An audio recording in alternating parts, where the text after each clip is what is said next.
नमस्कार। आज के इस खास लीगल विश्लेषण में एक ऐसे सवाल पर बात होने वाली है जो हम सब की रोजमर्रा की जिंदगी से गहराई से जुड़ा है। क्या 2024 के नए कानूनों के तहत व्हाट्सएप चैट्स को कोर्ट में एक पक्के सबूत के तौर पर माना जाता है? सीधे इस सबसे बड़े सवाल पर आते हैं, क्या सच में सिर्फ एक व्हाट्सएप स्क्रीनशॉट दिखाकर किसी को जेल भिजवाया जा सकता है? हम लोग रोज न जाने कितने स्क्रीनशॉट्स लेते हैं, लेकिन 2024 के नए कानून की सच्चाई किसी को भी पूरी तरह से चौंका सकती है। तो आइए व्हाट्सएप प्रूफ की इस असली सच्चाई को सबसे पहले समझ लेते हैं। एक बात बिल्कुल क्लियर कर लेनी चाहिए।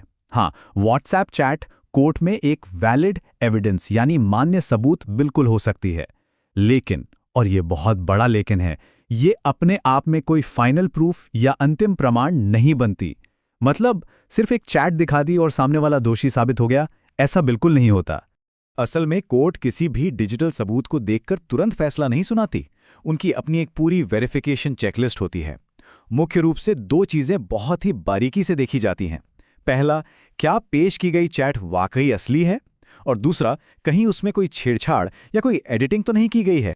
अब बात करते हैं 2024 के उस नए कानून की जिसने ये पूरा सिस्टम बदल कर रख दिया है। इस ऐतिहासिक बदलाव लाने वाले नए कानून का नाम है भारतीय साक्ष्य अधिनियम 2023। 1 जुलाई 2024 से ये पूरे देश में लागू हो चुका है, और इसके आने के बाद से व्हाट्सएप चैट, ईमेल्स और ऐसे जितने भी डिजिटल डेटा हैं, उनकी लीगल वैल्यू पहले के मुकाबले कहीं ज्यादा बढ़ गई है।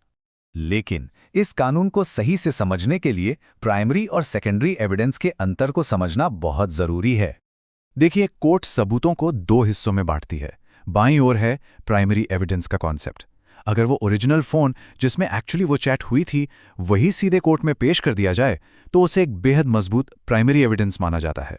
लेकिन दाईं ओर, अगर ओरिजिनल फोन नहीं है और उसकी जगह सिर्फ स्क्रीनशॉट, प्रिंटआउट या पीडीएफ फाइल दी जाती है तो वो सेकेंडरी एविडेंस बन जाता है, और यहीं से कानूनी प्रक्रिया पूरी तरह बदल जाती है।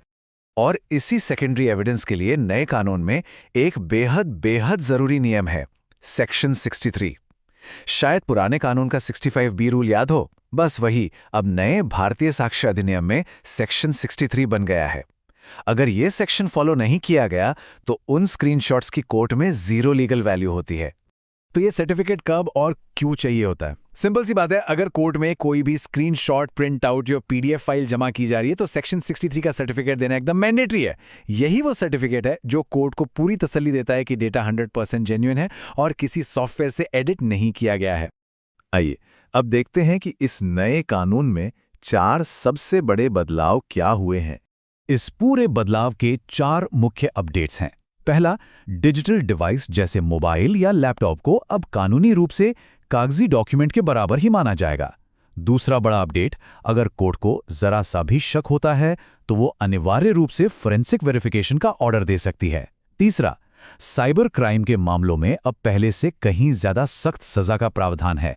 और चौथा, कोर्ट की नजर में डिजिटल सबूतों की अहमियत अब बहुत ज्यादा बढ़ चुकी है।